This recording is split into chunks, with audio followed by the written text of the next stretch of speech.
नमस्कार, हमारा मध्य प्रदेश देख रहे हैं आप। मैं हूं आपके साथ सपना दीपक मद्देशिया। बुलेटिन का आगाज करेंगे। मध्य प्रदेश के मुख्यमंत्री डॉक्टर मोहन यादव दुबई और स्पेन की यात्रा से लौट आए हैं। लौटने के बाद स्टेट हैंगर में उन्होंने मीडिया से बातचीत की। साथ ही उन्होंने कहा कि इस यात्रा से प्रदेश में 11,000 करोड़ रुपए से ज्यादा का निवेश आने की संभावना है। और दुबई में उन्होंने भोपाली अंदाज में खाना खाने का मौका मिला। स्पेन में उन्होंने कई कंपनियों के साथ समझौते किए। इससे प्रदेश के विकास को गति मिलेगी। उन्होंने कहा कि हम प्रदेश में अंतर्राष्ट्रीय निवेश को बढ़ावा दे रहे हैं। साथ ही भोपाल से दुबई के लिए सीधी फ्लाइट की शुरुआत जल्द होगी।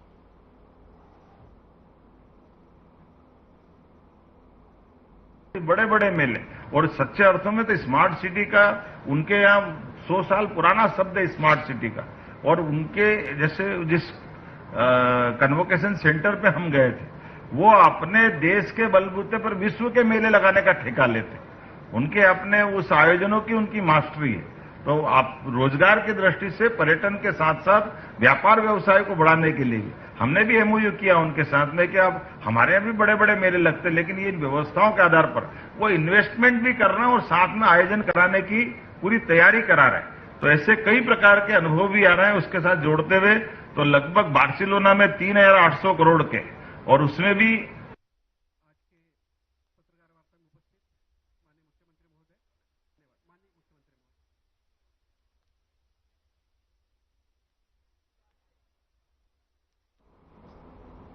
भोपाल में मुख्यमंत्री डॉक्टर मोहन यादव ने विधायकों के लिए आज बन रहे अत्याधुनिक फ्लैट्स का सोमवार को भूमि पूजन किया। और इस मौके पर मुख्यमंत्री डॉक्टर मोहन यादव ने कहा कि प्रदेश में जो सौगातें जुड़ी रही हैं, वे सिर्फ निर्माण नहीं है, वे एक नई चेतना का सृजन कर रही हैं। ये विश्राम गृह नहीं, सेवागृह है, जहां विधायक सुविधाओं के साथ जन कल्याण की योजनाओं पर गंभीरता से चिंतन कर सकेंगे। मुख्यमंत्री डॉक्टर मोहन यादव ने कहा कि नए विधायक विश्राम गृह में जल संरक्षण, अग्निशमन प्रणाली, योग केंद्र, स्विमिंग पूल जैसी अत्याधुनिक सुविधाएं होंगी। 159 करोड़ की लागत से विश्राम गृह में 102 फ्लैट बनेंगे। प्रत्येक फ्लैट में 3 बेडरूम, हॉल और किचन होगा।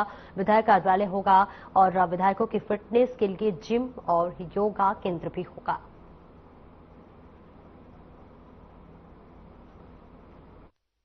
नवीन विधायक विश्राम गृह के भूमि पूजन के अवसर पर माननीय विधानसभा अध्यक्ष श्रीमान नरेंद्र सिंह तोमर, माननीय मंत्री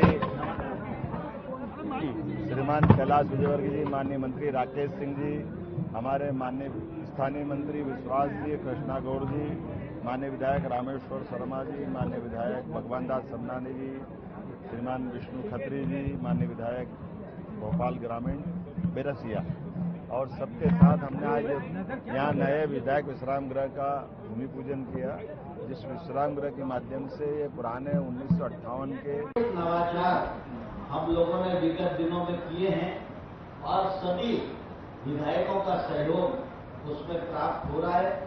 आने वाले कल में मध्य प्रदेश की विधानसभा ई विधानसभा के रूप में तब्दील हो जाएगी, तो निश्चित रूप से हमारे विधायकों को अंदर भी काम करना बहुत सुविधाजनक हो जाएगा।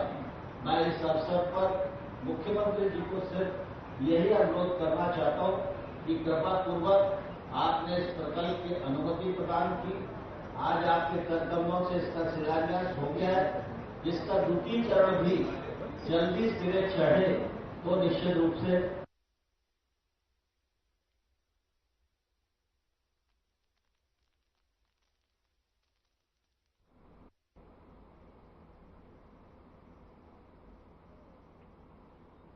अटल पेंशन योजना में मध्य प्रदेश के 10 जिलों ने देश के टॉप 10 जिलों में जगह बनाई है। इस अभियान में नए लोगों को जोड़ने और उनका पंजीयन कराने में श्योपुर जिले ने देश में दूसरा स्थान प्राप्त किया है, जबकि बालाघाट पहुंचे और अलीराजपुर तीसरे स्थान पर है।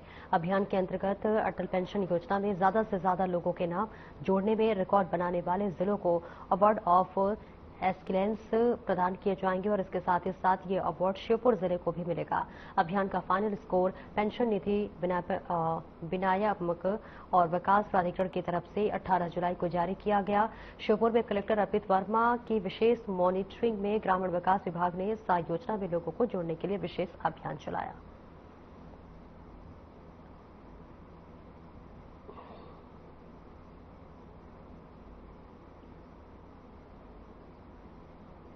तो देखिए, अटल पेंशन योजना में मध्य प्रदेश का दम दिखा है और ये एक बहुत बड़ी उपलब्धि बताई जा रही है। श्योपुर में अटल पेंशन योजना में मध्य प्रदेश का दिखा दम। देश के टॉप 10 जिलों में मध्य प्रदेश के 10 जिले शामिल हैं। जी हां, बालाघाट पहले स्थान पर है और वहीं दूसरे स्थान पर श्योपुर जिला है, जो कि मध्य प्रदेश के लिए एक बहुत ही गौरवशाली का ये पल जो है वो बताया जा रहा है।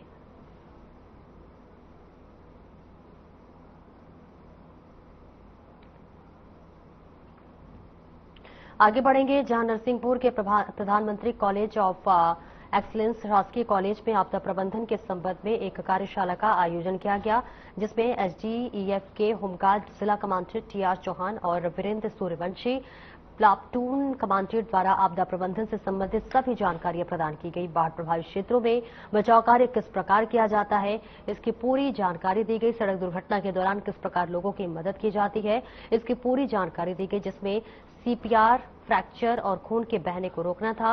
घरों में उपयोग किए जाने वाले गैस सिलेंडर या कोई भी ज्वलनशील पदार्थ, बिजली के करंट से बचाव के लिए भी जानकारी दी गई।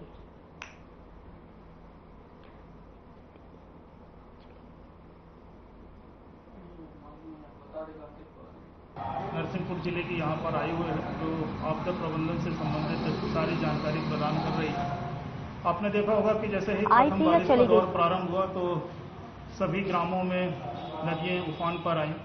किस तरीके से लोगों को बचाव कार्य किया जाए, युवा वर्ग को ये सारी चीज़ें सिखाई जा रही हैं कि सीमित संसाधन होने के बावजूद हम कैसे लोगों की जानों को बचा सकते हैं, हम कैसे लोगों को ऐसे स्थान पर जाने से रोक सकते हैं जहां पर पानी का बहाव अधिक हो, जहां पर कोई कैजुअलिटी हो, कोई दुर्घटना हो। ऐसी जगहों पर रोकने के लिए इन्हें तैयार किया जा रहा है और सीमित संसाधन पे ये सारी चीजें सिखाई जा रही हैं कि अगर मान लीजिए किसी तरीके से कोई दुर्घटनाग्रस्त होते भी हैं या कहीं कोई दुर्घटना होती है।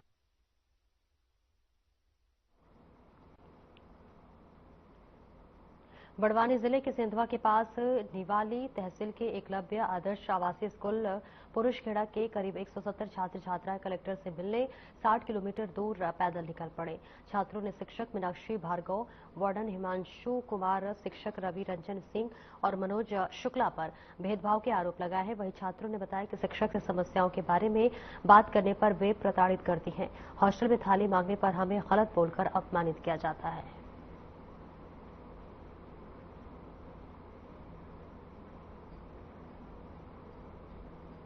हाँ, निकला विद्यालय से 2 साल पहले हमने रैली निकाली थी इसी विषय पर कि हमें प्रिंसिपल नहीं चाहिए।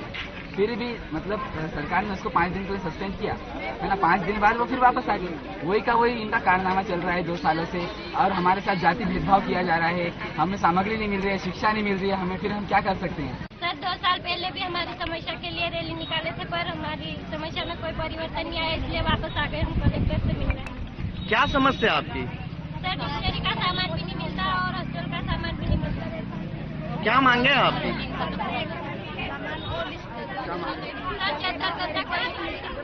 किनके खिलाफ आप आज आंदोलन पे निकले हो? हाँ सर। किनके खिलाफ निकले हो? प्रिंसिपल में। क्या नाम है उनका? मीनाक्षी भार्गव।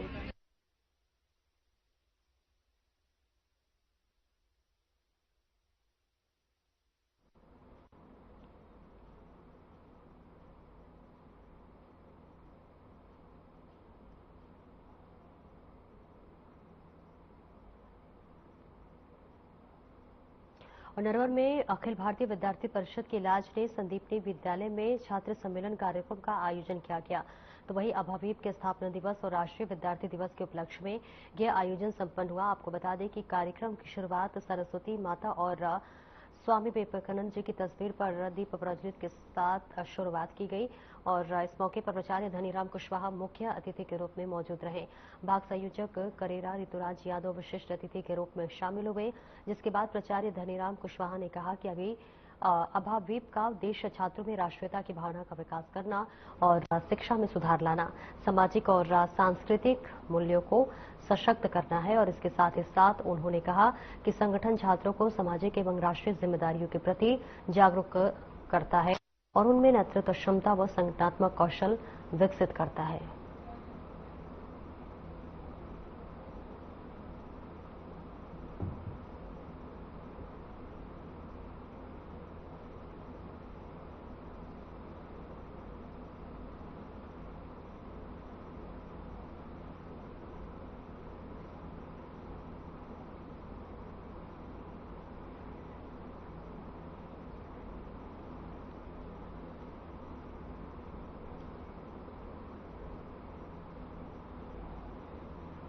सावन महीने के उपलक्ष्य में रविवार को 84 शिव दर्शन यात्रा निकली, जहां यात्रा सुबह 6 बजे कुंदा नदी तट पर स्थित श्री बड़घाटेश्वर महादेव मंदिर में पूजा अर्चना कर सनातन धर्म की अखंडता और पर्यावरण बचाने के उद्देश्य को लेकर निकाली गई।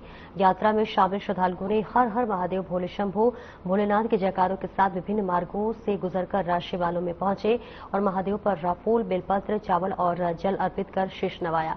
यात्रा मार्ग पर विभिन्न सामाजिक संगठनों द्वारा स्वागत और सेवा मंच लगाकर शिव भक्तों का स्वागत किया गया।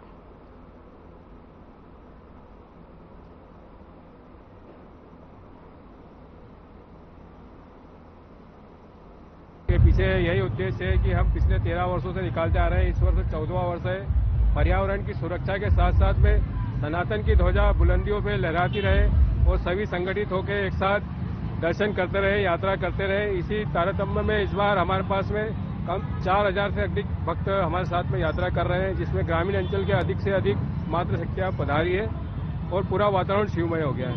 क्या संकल्प लिया था? बस संकल्प यही लिया था कि ये धार्मिक यात्रा सनातन धर्म की ध्वजा को लहराने के लिए है। प्रत्येक प्राणी के अंदर बैठा हुआ शिव को एक मत करके सनातन धर्म की ध्वजा को खूब लहराए और हम सब सनातनवासी एक साथ प्रेम के साथ भगवान के दर्शन करें। जिस प्रकार एक माला होती है और उसमें फूल अनेक होते हैं और माला बड़ी सुंदर दिखती है, तो उस प्रकार हमारी ये भावना है कि हम सब सनातनी एक है।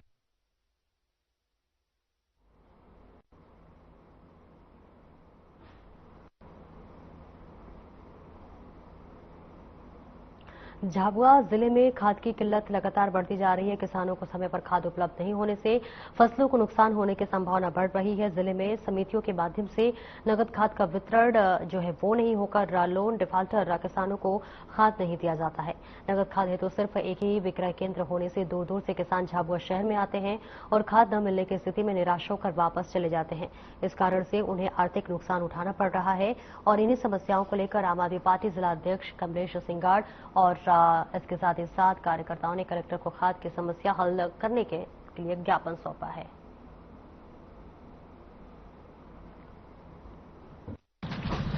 आज हम किसानों के समर्थन में किसानों की मांगों को लेकर कलेक्टर कार्यालय पहुंचे हैं। हमारी मांग ये है कि जो अभी हमारे किसान खाद के लिए परेशान हो रहे हैं और सरकार ध्यान नहीं दे रही है, यहाँ का प्रशासन भी ध्यान नहीं दे रहा है, तो हम सरकार को किसानों की समस्या का अवगत कराने के लिए कलेक्ट्रेट कार्यालय रैली लेके आए हैं। हमारी मुख्य मांग ये है कि हमारे जिले में हमारे किसानों के लिए पर्याप्त खाद की मात्रा पहुंचाई जाए, क्योंकि अभी फसलों को सख्त जरूरत है खाद की। अभी खाद नहीं मिलेगा फसल को तो हमारी फसल पकेगी कैसे, हमारे किसानों की फसल पकेगी कैसे? भाई फसलों को भूख आज लग रही है और आप 2 दिन बाद खाद दोगे तो वो फसल तो नष्ट हो जाएगी ना।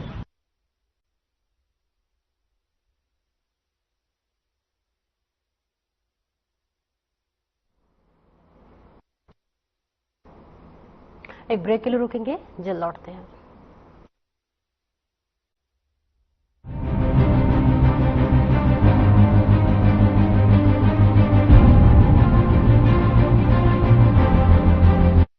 क्या आप दुबले पतले कमजोर हैं? आपकी सेहत नहीं बनती, भूख कम लगती है, वजन नहीं बढ़ता? दरअसल मेन बात खाना पीना खाना नहीं है, मेन बात है खाया पिया पूरी तरह से लगना। और अगर खाया पिया लगेगा ही नहीं तो आपकी सेहत बनेगी कैसे? इसलिए हमारी संस्था सन्यासी आयुर्वेदा ने एक ऐसी दवा का निर्माण किया है जो कि आपके पाचन तंत्र को, आपके लिवर को दुरुस्त करने का काम करती है, ताकि आप जो भी खाएं उसका पूरे का पूरा निचोड़ आपके शरीर को लगे, आपकी भूख बढ़े, खाया पिया सही से लगे, नया खून बने, हड्डियों में जान आए, वजन बढ़े और आप मोटे तगड़े खूबसूरत पर्सनैलिटी के मालिक बन जाएं। सिर्फ 699 रुपए की पूरे 1 महीने की दवा होती है और आप इसे घर बैठे 01145454545 पर फोन करके दवा मंगवा सकते।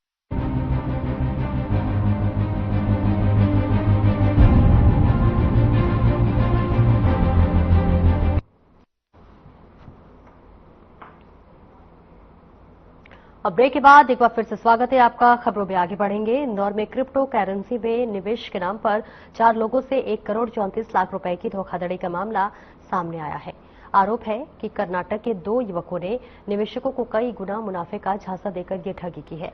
इस मामले में इंदौर क्राइम ब्रांच ने 2 आरोपियों अभिषेक और अनुराग को गिरफ्तार कर लिया है, जबकि एक अन्य आरोपी फरार है।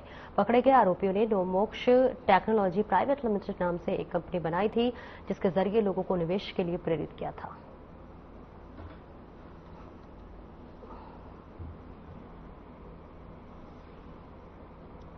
क्रिप्टो करेंसी के नाम पर धोखाधड़ी का एक मामला सामने आया है, जिसमें कि नोमोक्स टेक्नोलॉजी प्राइवेट लिमिटेड, जो कि बेंगलोर कर्नाटका की एक कंपनी थी, जिसके को फाउंडर इसमें अभिषेक और अनुराग, ये 2 व्यक्ति थे। और इनके द्वारा अनुराग झा के द्वारा यहाँ पर इंदौर के 4 व्यक्ति थे, मुर्शीद, कपिल, अमित और राहुल, इन चारों से क्रिप्टो करेंसी में इन्वेस्टमेंट करने का बताया गया और ये बोला गया कि हम आपके पैसे 3 गुने से 15 गुने कर देंगे।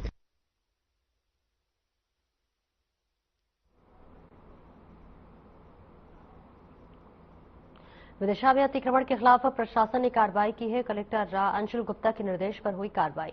जानकारी के मुताबिक विदिशा में बाजार में दुकानदारों ने अतिक्रमण कर रहा था, जिसकी वजह से लोगों को आने जाने में परेशानियों का सामना करना पड़ रहा था और आए दिन ट्रैफिक की समस्या से भी लोग परेशान थे, जिसको लेकर नगरपालिका की टीम मौके पर पहुंचकर अतिक्रमण के खिलाफ कार्रवाई की। वहीं नगरपालिका के मुख्य अधिकारी ने बताया कि कलेक्टर राज साहब के निर्देशन पर विदिशा में अतिक्रमण विरोधी कार्रवाई की जा रही है। जहां लोगों ने अतिक्रमण कर रखा है, पहले तो उन्हें समझाइश दी गई और नियमों का पालन नहीं करने पर कार्रवाई की।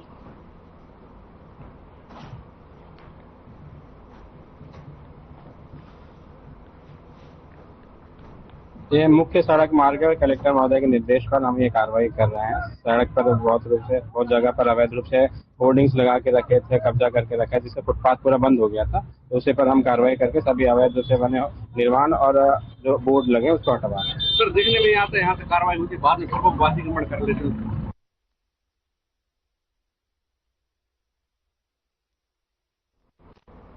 मध्य प्रदेश में सीएम मोहन यादव के निर्देशन में नशा मुक्त अभियान चलाया जा रहा है। इस दौरान थाना प्रभारी कराहल ने नशे से दूरी है जरूरी अभियान के तहत जागरूकता कार्यक्रम आयोजित कर नशे के दुष्परिणामों की जानकारी दी। साथ ही कहा कि कराहल पुलिस ड्रग्स का कारोबार करने वालों पर कड़ी कार्रवाई करेगी। आपको बता दें कि प्रदेश सहित जिले और तहसील में नशा मुक्ति जन जागरूकता के लिए नशे से दूरी है जरूरी अभियान 30 जुलाई तक चलाया जा रहा है।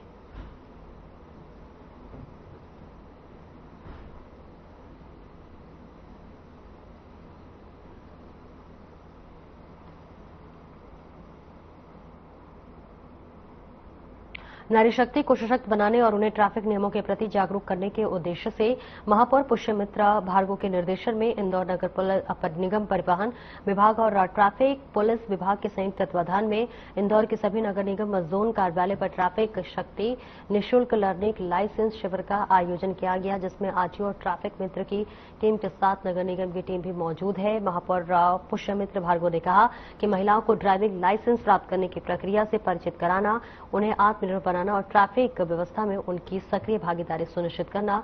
इंदौर की सभी महिलाओं से अपील की है कि वे इस मौके पर का लाभ उठाएं और आत्मनिर्भरता की दिशा में एक महत्वपूर्ण कदम बढ़ाएं।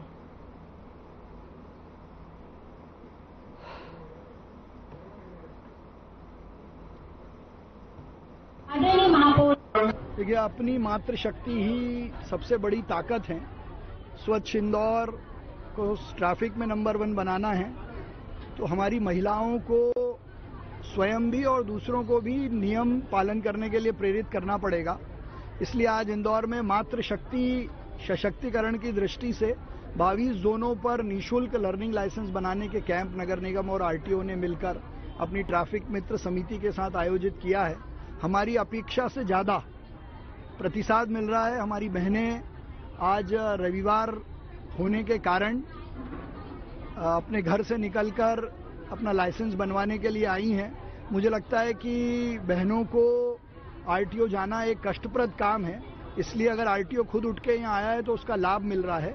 और इंदौर नंबर 1 तभी बनेगा जब हम ट्रैफिक के नियमों का पालन करेगा। और आज जोन क्रमांक 14 हवा बंगले जोन पर हमारी सैकड़ों बहनें अपना लाइसेंस बनवाने आई है। आज पहला लाइसेंस यहाँ हमारी अंजलि दीदी का बना है, जो गाड़ी तो चलाती थी लेकिन लाइसेंस नहीं था। आज उनका लर्निंग लाइसेंस बन गया है, परमानेंट भी बनेगा। और उन्होंने भी संकल्प लिया है कि वो खुद भी नियम का पालन करेंगी और दूसरों से भी करवाएंगी। सूचना दे दो, सब अपना आधार।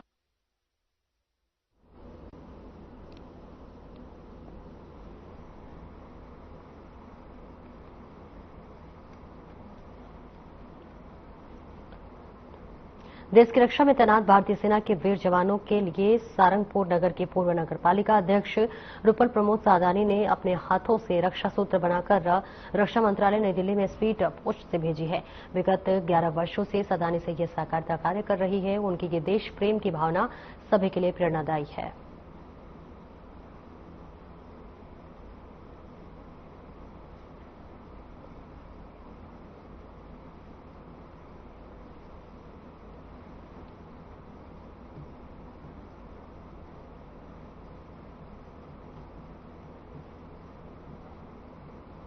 विदिशा में लगातार आए दिन चोरियां हो रही हैं। हाल ही में एक ताजा मामला विदिशा के कोतवाली थाना अंतर्गत बिट्ठल नगर समर्पित कॉलोनी से आया है, जहां पर दिन दहाड़े 2 मोटरसाइकिल सवार होकर चोर घर के पास में रखा हुआ डंपर का सामान जो है वो उठा ले गए।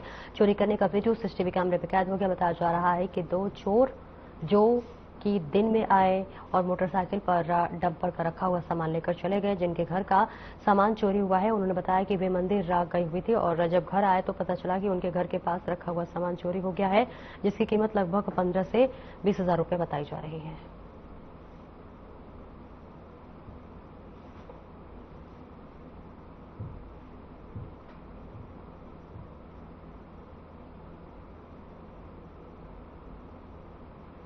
मैं कृष्ण गोपाल राय, बिट्ठल नगर में। यहाँ पे कल और 2-1 दिन में एक तो ये यादव जी के डंपर का कुछ सामान चोरी हो गया है और यहाँ चाणक्य जी रहते हैं, उनके का भी कुछ लोहे का सामान जो कम से कम 50,000 रुपये जिसकी राशि होगी ये हो गया है। और चोर भी सीसीटीवी कैमरे में दिख रहा है। अब उसका भी हम देख रहे हैं क्या स्थिति होगी।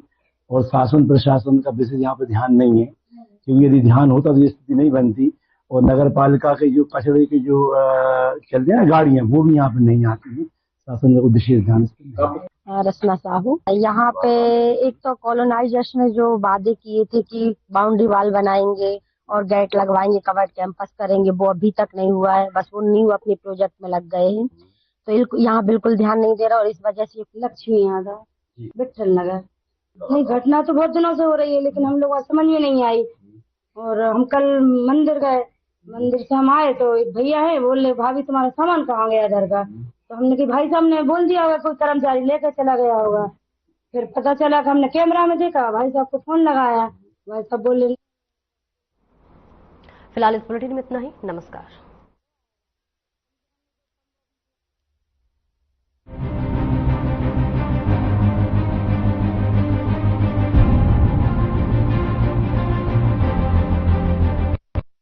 क्या रंग खिला